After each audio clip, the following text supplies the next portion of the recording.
Okey, hari ni Kento nak kasih cerita sikit Honda Odyssey. Customer saya tengah cari Honda Odyssey.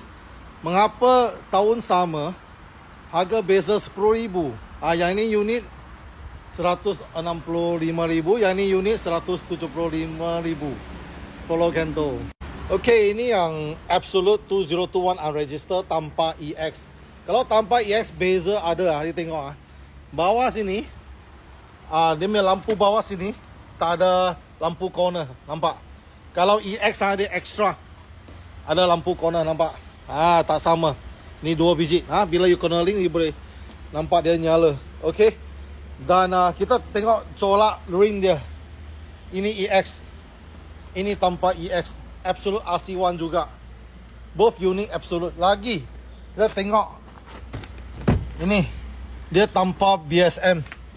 Ini ada BSM. Okey. Dan juga kita tengok dalam dia safety sense semua sama. Pun ada pedal shift dua-dua, tapi dia punya armrest driver ini dia kecil. You tengok yang sebelah sini. Sebelah sini dia punya armrest besar. Lagi selesa lah kita letakkan. Dan juga untuk EX dia extra power seat di sebelah passenger. Kalau tanpa EX dia hanya driver saja. Sebelah sana tak ada manual. Okey. Ini beza dia. So dua-dua unit pun ada ni sensor lah. You buka pakai ini sensor. Okey. Door sensor. Dua-dua pun ada.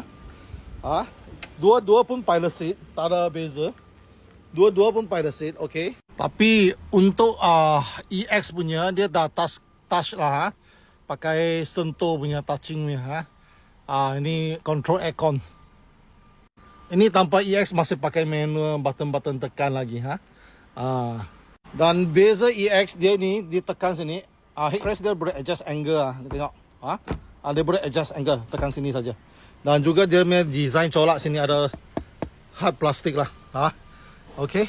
Yang ni tanpa EX tu tengok. Tak ada itu hard plastik dan tak boleh adjust. Dia memang macam ni. Okey. Belakang juga ada beza. Ini tanpa EX dia tak ada power boot. Dia tak ada 4 camera. Tak ada power boot, tak ada 4 camera. Yang ini ada power boot, ada 4 camera. Tekan je. Okay. So, another 10,000 extra because of the features. Okay, ni yang ada EX punya. Nampak? Dia ada 4 camera. Dia ada HDMI. Ada power outlet. Auto on off. USB. Okey, yang ni tak ada 4 camera, dia optional lah tanpa EX. Dia juga ada HDMI, USB, dia seperti tadi power outlet, auto on off engine semua ada. Okey, siapa tengah cari Honda Odyssey EX tanpa EX, Kento ada 2 unit. Boleh Roger Kento, jumpa lagi. Bye.